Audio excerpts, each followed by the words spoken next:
오직 하나님, 오직 말씀, 오직 부흥을 사모하며 모든 매인 것이 풀어지는 성령의 역사가 일어나는 현장.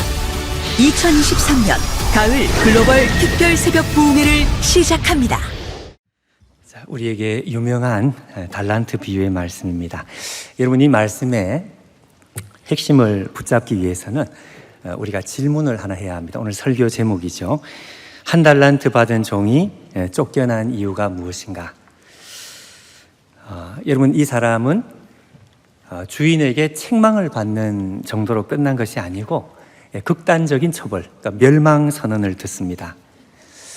그 이유가 무엇일까요? 우리가 이제 답을 찾아보려고 하니까 26절에 악하고 게으른 종아 이렇게 되어 있습니다. 우리가 이 말 때문에 이 사람이 도덕적인 문제가 있는 것 아닐까, 행동이 느리고 굼뜨는 사람이 아닌가. 자, 그렇지 않습니다. 나중에 다시 우리가 살펴보겠지만, 여러분, 여기 악한이라고 할 때는 단지 그 도덕적인 문제가 아니라 이건 관계적인 의미가 있습니다. 성경에서 악하다고 할 때는 주인과의 관계가 비틀어져 있는, 게으르다고 하는 것도 행동이 느리고 굼뜨는 이런 차원보다 더 중요한 것은 마음의 게으름이 있습니다. 마음이 움직이지 않는 거죠. 주인을 향해서 마음이 움직이지 않는 거죠. 자, 여러분, 이 쫓겨난 이 사람이 어떤 사람인지를 우리가 알려면 우리가 읽은 말씀 중에 24절, 25절을 다시 한번 읽어야 되는데, 한번 보십시오. 한 달란트 받은 사람이 하는 말이, 주인이여, 당신은 굳은 사람이라, 무서운 사람이다. 심지 않은 데서 거두고 해치지 않은 데서 모으는 줄 내가 알았기 때문에 나는 그렇게 생각했다는 거죠. 그래서 나는 당신을 두려워했고, 그래서 나가서 달란트를 땅에 감추어 두었습니다. 자, 보소서, 부족하지만 당신의 것을 받아주십시오. 자, 여러분, 이 말씀을 우리가 보면서 이 사람에게 무언가 일말에 자신감이 느껴지지 않습니까? 그렇죠? 예. 그 이유가 무엇일까요? 간단합니다. 이 사람이 주인에게 하는 말이 전혀 말이 안 되는 그런 말이 아니라고 생각했기 때문에 그렇습니다. 다시 말하면 자기가 이런 이야기를 하면 주인도 자기 말을 어느 정도 납득하고 수긍할 수 있는 말이라고 스스로 생각했기 때문에 그런 것입니다. 여러분, 멸망의 선언이 이 책망 정도가 아니라 이 극단적 처벌입니다. 멸망 선언이 떨어질지 알면서 주인 앞에서 이렇게 자신 있는 말을 할 수 있는 사람이 있다면 그 사람은 둘 중에 하나겠죠. 미친 사람이든지 아니면 죽을 각오를 했든지. 여러분, 이 사람 미친 사람 아니거든요. 자, 결국 이 사람은 자기가 이 말을 하면 주인이 적어도 칭찬까지는 아니지만 적어도 자기 말을 어느 정도는 참작하고 인정하고 받아줄 줄로 생각을 했던 것입니다. 자, 여러분, 실제로 이 사람이 이렇게 말을 하는 데는 근거가 있습니다. 이유가 있습니다. 가장 중요한 것은 성경 문맥을 우리가 좀 봐야 되는데, 마태복음 25장은 마태복음 24장과 한 덩어리로 봐야 합니다. 붙어 있는 말씀입니다. 마태복음 24장은 별명이 붙어 있는 유명한 성경입니다. 우리가 고린도전서 13장이라면 사랑장 이렇게 말하는 것처럼 마태복음 24장 한 장 전체가 종말에 대한 메시지로 꽉 차 있습니다. 종말에 대한 말씀. 자, 예수님께서 종말에 대한 말씀을 하신 후에 그 다음에 이 종말에 예수의 제자들이 붙들어야 될 제자도에 대한 말씀이 바로 이어서 25장의 세 가지 비유를 말씀한, 우리가 읽은 비유는 두 번째 비유란 말씀이죠. 그러니까 여러분, 당연히 우리가 24장에 이 종말이 과연 어떤 시간인가 하는 것을 우리가 확인을 해볼 필요가 있습니다. 예수님 말씀하시는 종말은 어떤 시간인가? 마태복음 24장 한 장을 전체를 우리가 이 시간 다 읽을 수는 없지만 중요한 몇 구절을 우리 한번 확인을 해보시면 마태복음 24장 6절 7절 앞에 자막을 한번 보십시오. 이렇게 되어 있습니다. 난리와 난리의 소문을 듣겠고 민족이 민족을 나라가 나라를 대적하여 일어나겠고 곳곳에 기근과 지진이 있으리니. 대단히 부정적이죠. 자, 그 다음에 9절 10절에 한번 자막을 보십시오. 이렇게 되어 있습니다. 너희들이 제자들이 환난에 넘겨지게 될 것이다. 그리고 사람들이 너희들을 죽이길 것이다. 너희가 내 이름으로 모든 민족에게 미움을 받게 될 것이다. 더 나아가서 믿는 사람들도 사는 것이 힘드니까 어떻게 많은 사람들은 제자들을 말하는데요. 그때 사람들이 제자들이 서로 실족하게 될 것이고 서로 미워하게 될 것이다. 자, 이렇게 말씀합니다. 여러분 어떻습니까? 마태복음 24장에 말씀하는 이 종말의 시간은 대단히 부정적입니다. 부정적이라는 것은 대단히 힘든 시간, 믿음의 장사를 할 수 없는 시간. 기본적으로 이 종말의 시간은 대단히 심각한 영적인 불경기와 같습니다. 여러분 우리가 멀리 볼 필요 없이 우리가 살아가는 인생이 얼마나 힘이 듭니까? 한 달란트 받은 종이 하는 말도 바로 그 말인 것입니다. 여러분 대단한 불경기에 장사할 수 있습니까? IMF 시기가 왔을 때 돈 빌려서 투자하는 사람이 있습니까? 그렇지 않습니다, 여러분. 그때는 어떻게 해야 되느냐? 가만히 있어야 돼요. 그러니까 투자를 해야 될 때는 투자를 해야 되고 장사를 해야 되고, 그러니까 지금 이 불경기일 때는 그 시세를 봐야 되는 거죠. 그러니까 이 한 달란트 받은 사람은 머리가 돌아가는 사람입니다. 투자할 때 그리고 하지 말아야 될 때 이걸 분별할 수 있는 사람. 그러니까 이 사람도 나름대로 자기가 분별을 했던 것입니다. 그러니까 원금이라도 지켜야 되겠다. 그러니까 오늘 우리가 읽은 말씀 그대로 25절에 주인이여 보소서 부끄럽지만 당신의 것을 가지셨나이다. 받아주십시오. 자, 이 사람이 하는 말이 여러분 아주 틀린 말이 아니라는 것을 주인도 어느 정도는 수긍을 해주고 있습니다. 우리가 읽은 말씀에 26절, 27절에 이렇게 되어 있습니다. 악하고 게으른 종아, 나는 심지 않은 데서 거두고 해치지 않은 데서 모으는 줄로 네가 알았느냐? 좋았어. 그러면 이렇게 되어 있습니다. 그러면 그래, 네가 하는 말이 맞다고 치자. 그러면 자 이렇게 나오고 있습니다.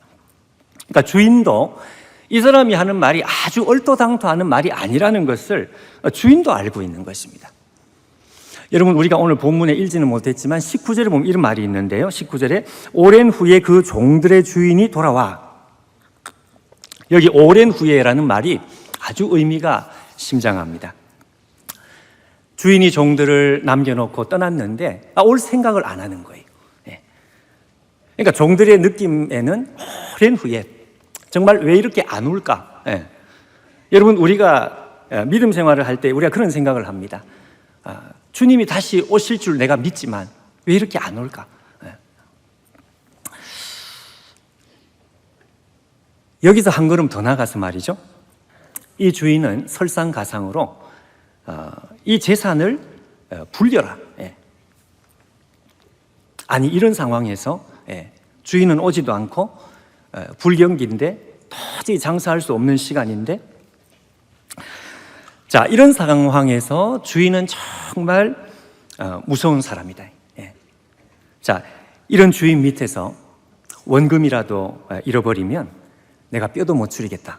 이런 생각을 하는 거죠. 여러분 이 한 달란트 받은 종은 바보가 아닙니다. 여러분 이 사람은 머리가 기차게 돌아가는 사람입니다. 냉정한 사람이고요, 능력 있는 사람이고요, 적어도 시세를 분별할 줄 아는 이 사람이 하는 말이 아주 틀린 말이 아니에요. 근데 왜 주인은 그러면 이 사람에게 멸망 선언을 하는 것일까요? 아니 원금이라도 잃어버리지 않았습니다. 부족했지만 그래도 원금을 잃어버리지 않고 그대로 가지고 오고 있습니다.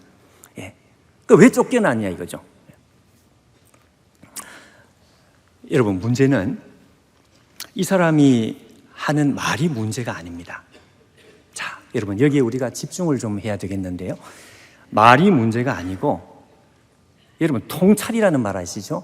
꿰뚫어서 아는 것. 마음 중심에 문제가 있는 것입니다. 마음 중심에.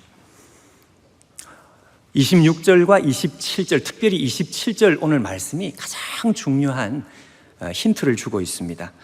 주인이 대답하되 악하고 게으른 종 나는 심지 않은 썩을 해치지 않은 데서 모으는 종 네가 알았느냐? 그러면 자, 그 다음에 여러분 잘 보십시오. 너가 마땅히 내 돈을 취리하는 자에게 맡겨서 이자를 가져왔어야 될 거 아니냐? 이자를 가져와야 될 거 아니냐? 이자라도 가져와야 될 거 아니야?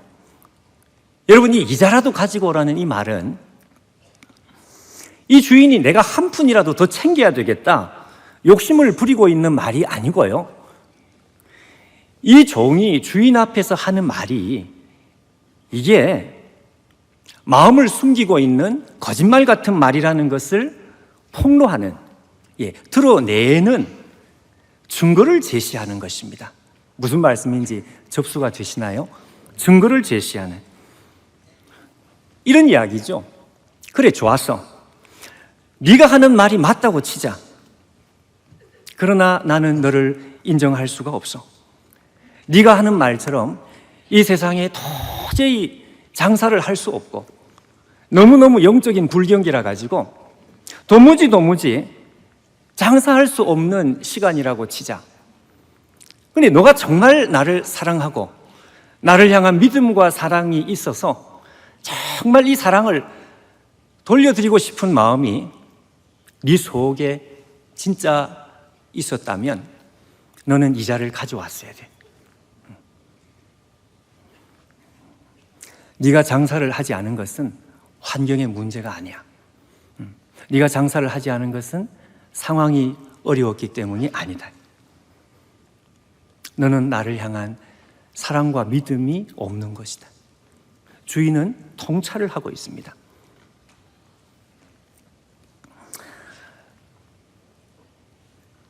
이런 이야기입니다. 네가 하는 말은 어쩌면 맞는 말일지도 모르겠다. 그러나 네 중심은 가짜다. 너는 나를 사랑하지 않는다. 네 속에는 나를 향한 사랑의 불이 하나도 없는 것이다. 이자를 가져와라, 이자를. 여러분, 그 오래전에 다이빙 사고를 당했던 미국의 그 다이빙 선수 조니 에릭슨 타다, 이 사람이 사지가 마비되고 난 뒤에 연필을 입에 물고서 그림을 그리는 장면이 나옵니다. 조니 에릭슨 타다는 장사를 할 수가 없었습니다.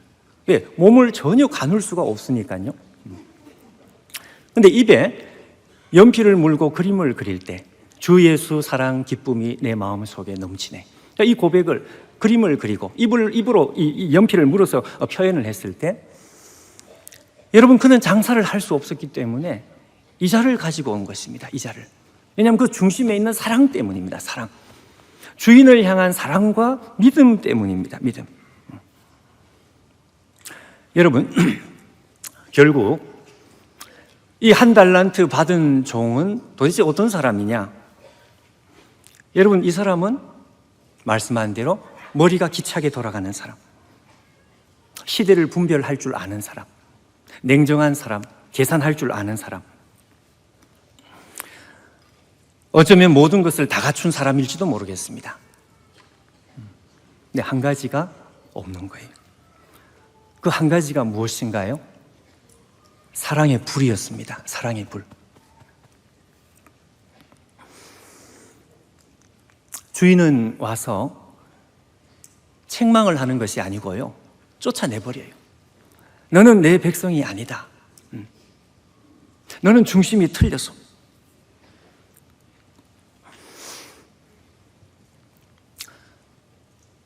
여러분, 오늘 하나님께서 우리에게 이 종말을 사는 제자가 누군지에 대해서 아주 분명한 그림을 그려주고 있습니다. 이 세상에서 가장 뜨거운 소멸하는 불이신 하나님, 사랑의 불이신 하나님, 그 하나님을 우리의 가슴 속에 모시고 사는 사람들, 여러분, 그 사람에게 사랑의 불이 없는 것이 이게 가능한 것일까요? 예수님 말씀은 불가능하다 이거죠. 불가능하다. 네. 그건 내 백성이 아니다. 네.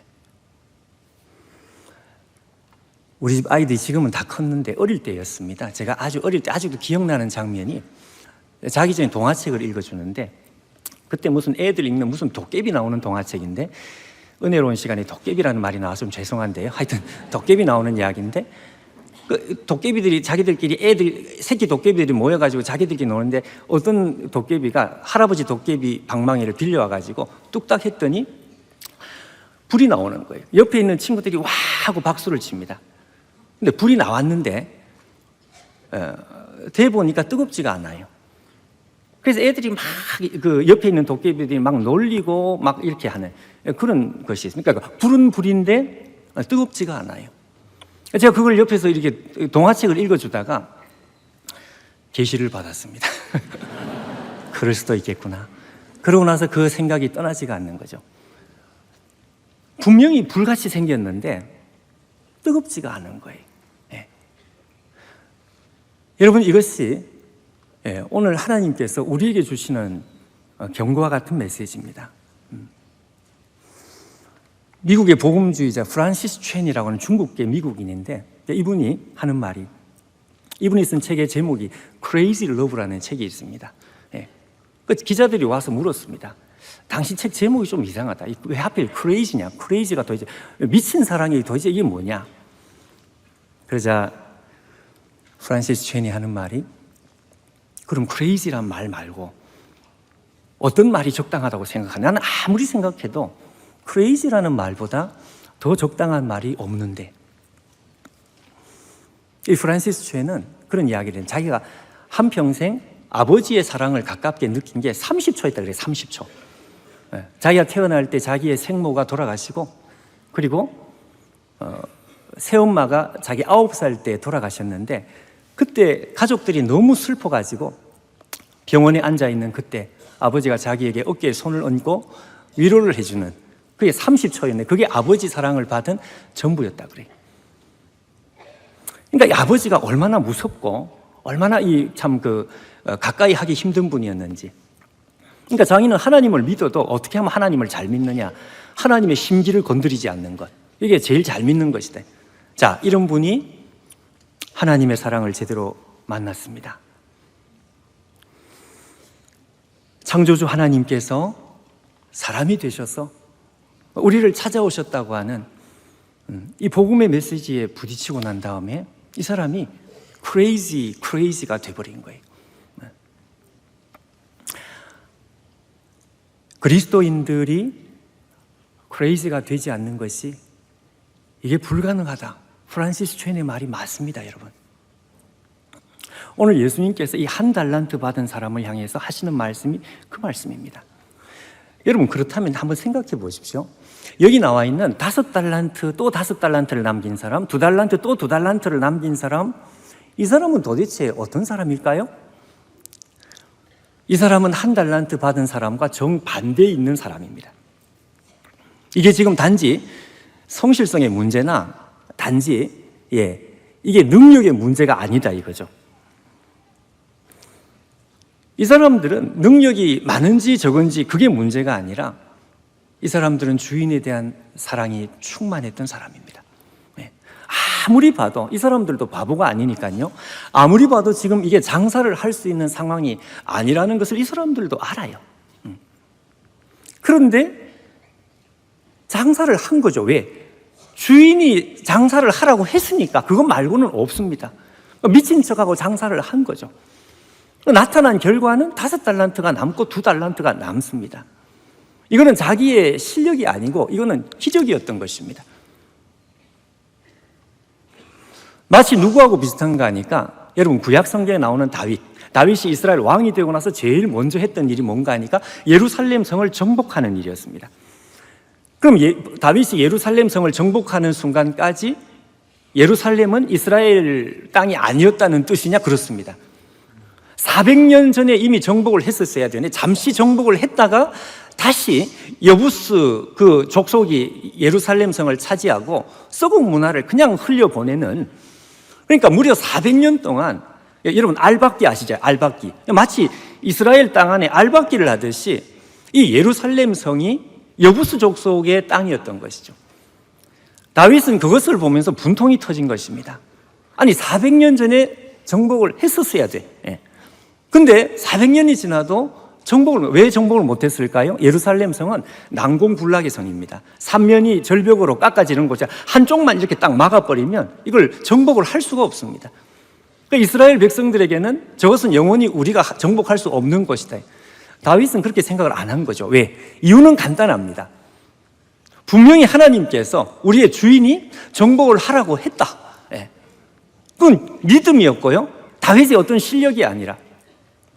그래서 다윗은 그때부터 고민을 했던 것이고, 사무엘하 5장 8절에 보면 이런 말이 있습니다. 물 숫자의 입구자, 옛날 성경에는 물의 통로로 들어가라 이런 말이 있는데, 다윗이 이 물 통로를 찾아내가지고 특공대를 보내가지고 단 하루 만에 정복을 해버려요.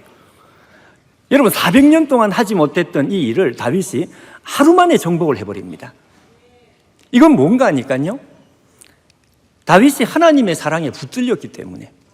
우리가 여러분 속된 말로 또라이라는 말이, 다윗은 또라이였습니다. 사랑에 붙들린 또라이. 그러고 났더니 기적이 일어난 것이죠. 예루살렘 성을 정복한 것은 이건 기적이었습니다. 기적.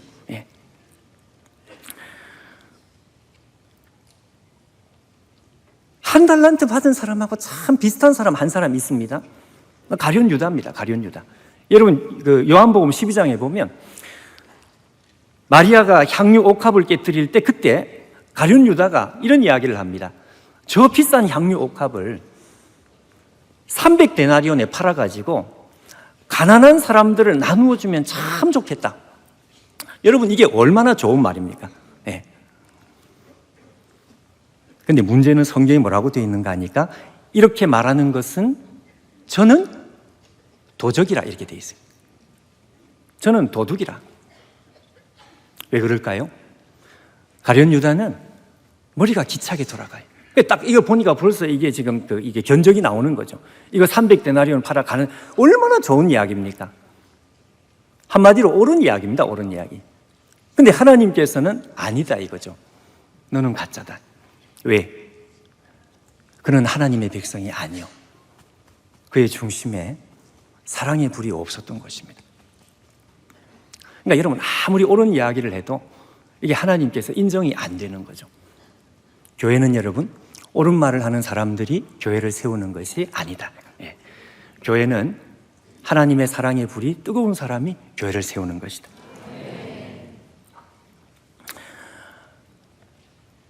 여러분 오늘 예수님께서 이 종말의 제자 도를 말씀하시는데 복잡하지 않습니다. 딱 한 가지입니다. 종말을 살아가는 내 제자들은 한 달란트 받은 사람, 이런 사람이 아닐 것이다. 머리는 기차게 돌아가고 계산이 되고 말도 어쩌면 맞을지도 몰라. 그러나 나는 그를 내 제자로 인정할 수가 없어. 그러나 능력이 좀 부족할지 몰라도 그 속에 사랑의 불이 있는 사람, 그래서 주인이 말했기 때문에 그냥 미친 척하고 바보처럼 믿으면서 걸음을 걸어갔던 사람, 그 사람을 통해서 나타나는 기적.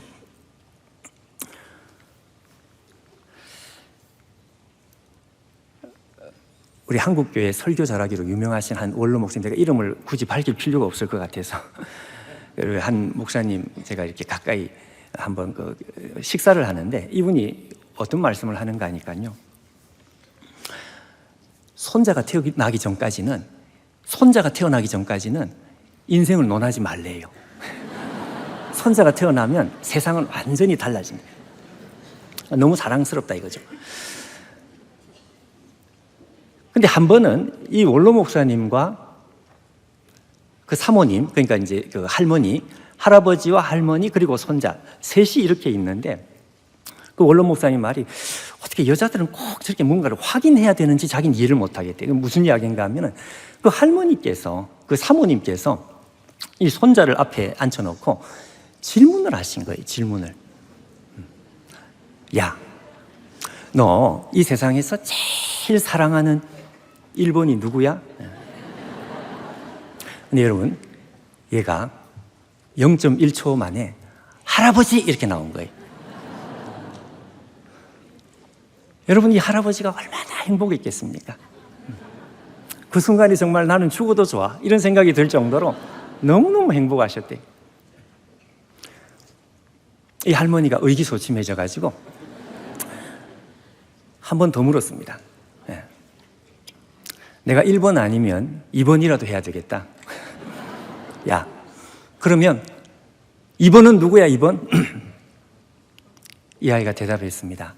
없어.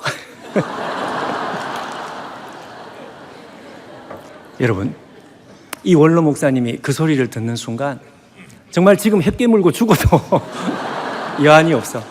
여러분 생각해 보십시오. 아니, 할아버지가 1번인데 2번이 없다는 거예요. 2번이. 이 할머니가 여기서 포기를 했어야 되는데 포기가 안 돼요. 그래가지고 마지막 질문 한 번 더 했습니다. 야, 이 할머니가 2번 하면 안 돼? 이 손자가 대답했습니다. 내 마음은 나눌 수가 없어.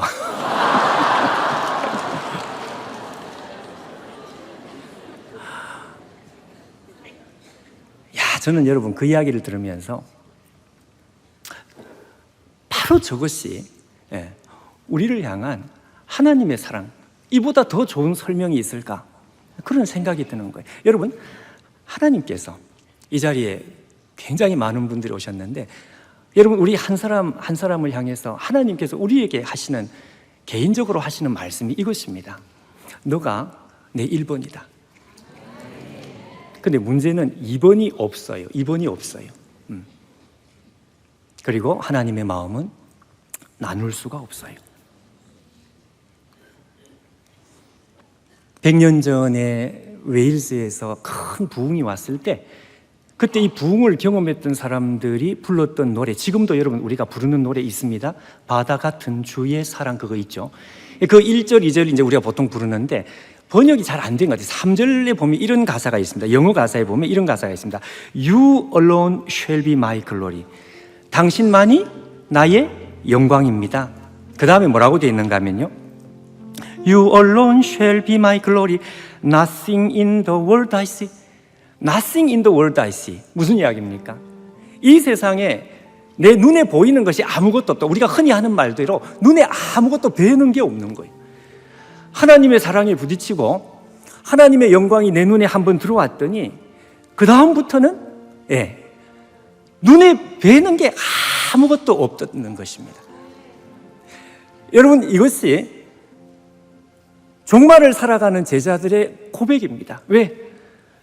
너가 나의 1번이고 2번은 없으며 내 마음은 나눌 수 없다고 우리 주님께서 이걸 확증을 해버리셨기 때문에, 확증을. 로마서 5장 8절 우리가 아는 말씀처럼 우리가 아직 죄인 되었을 때에 그리스도께서 죽으심으로 아버지의 사랑을 확증하셨다 그랬습니다. 데몬스트레이션, 확증을 해버리셨어요.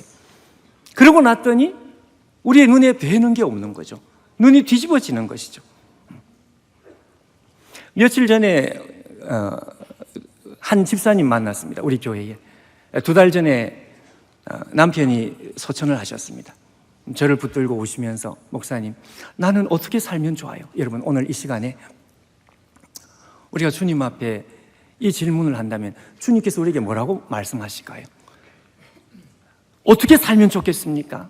이 영적인 불경기 시대에, 도저히 장사할 수 없는 시기에, 아무리 봐도 믿음으로 사는 것이 불가능해 보이는 이 시기에, 이때에 하나님, 내가 도대체 어떻게 살아야 되나요? 질문을 한다면 오늘 주님께서 우리에게 하시는 대답입니다. 하나님의 사랑에 사로잡히는 것입니다. 하나님의 사랑이 우리 안에 머물러 있는 것이 아니고요, 여기에 완전히 붙잡히고 사로잡히는 것. 사로잡힌 그 사랑 때문에 적군을 달리고 10편 18편에 있는 대로 담을 뛰어넘고 사로잡힌 사랑 때문에 정말 넘을 수 없는 담을 뛰어넘고 이룰 수 없는 정말 이 기적을 만들고 갈 수 없는 곳을 가고 일어나고 걸어가고 달려가고 날아 올라가고 그리스도의 사랑이 우리를 강권하시는도다. 종말을 사는 제자들에게 주님께서 요구하시는 제자도, 이 제자도는 이것입니다, 여러분. 여러분, 오늘 이 자리에 있는 우리가 하나님의 사랑에 사로잡히기를 바랍니다. 도저히 장사할 수 없는 이 시기에 우리가 사랑에 사로잡힌 가운데 그 사랑 때문에 우리의 한계를 뛰어넘고, 여러분 그런 말이 있죠. 가시란 뽑는 것이 아니고 녹이는 것이다. 그 사랑이 우리의 가시를 그냥 녹여버리고 우리 가슴에 박혀있는 수많은 상처의 가시를 그냥 녹여버리고 그리고 또 전진하게 하고 시간을 초월하고 공간을 초월하고 땅끝까지 나가 사랑의 교회 이름 그대로 말이죠. 하나님의 사랑에 사로잡힌 하나님의 백성들, 종말의 제자도, 종말의 제자도. 기도하겠습니다. 하나님 아버지, 이 자리에 있는 우리 모두에게 주님의 사랑에 완전히 사로잡히는 역사가 있기를 원합니다. 주님, 이 사랑이 우리로 숨쉬게 하고, 이 사랑이 우리를 걸어가게 하고, 이 사랑이 우리로 오늘 하루를 견디게 하고, 이 사랑이 우리를 일어나 걷고 뛰고 달리게 만드는 주님 사랑에 완전히 사로잡힌 종들이 되어서 믿음의 장사를 할 수 없는 영적인 이 불경기의 시기에 우리에게서 상상할 수 없는 영적인 괴력이 우리에게서 나타나는 것을 경험하는 우리 모든 성도들 되게 하여 주옵소서. 예수님의 이름으로 기도하옵나이다.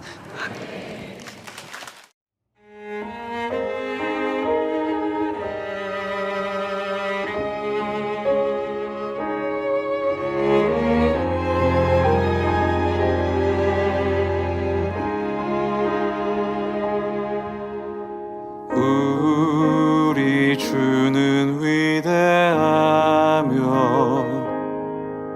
능력이 많으시도다. 그의 지혜 무궁하며 인자는 영원하도다. 상한 자들 고치시며 상처를 싸매시도다. 별들의 수를 세시며 이름을 붙이셨도다. 구름으로 하늘을 덮으시며 땅을 위하여 비 준비하시니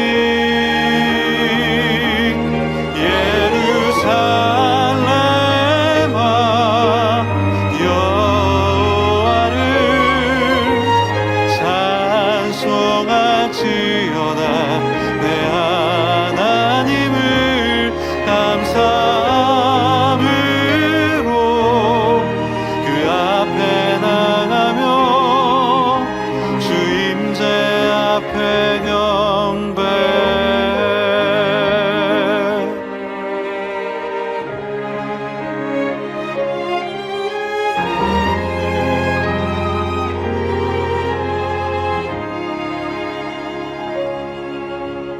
상한 자들 고치시며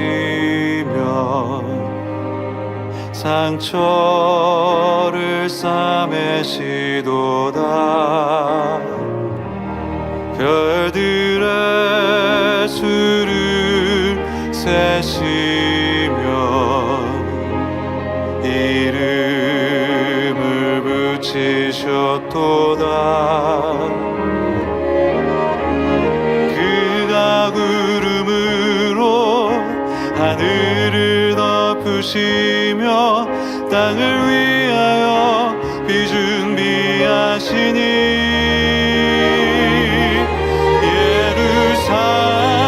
예루살렘아 여호와를 찬송할지어다 내 하나님을 감사함으로 그 앞에 나가며 주 임재 앞에 경배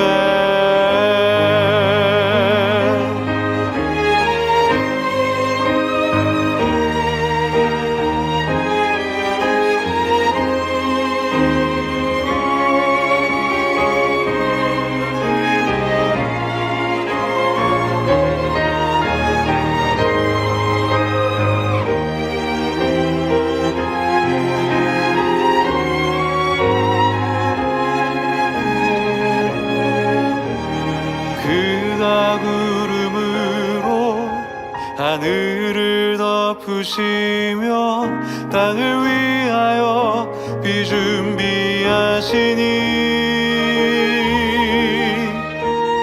그가 구름으로 하늘을 덮으시며 땅을 위하여 비 준비하시니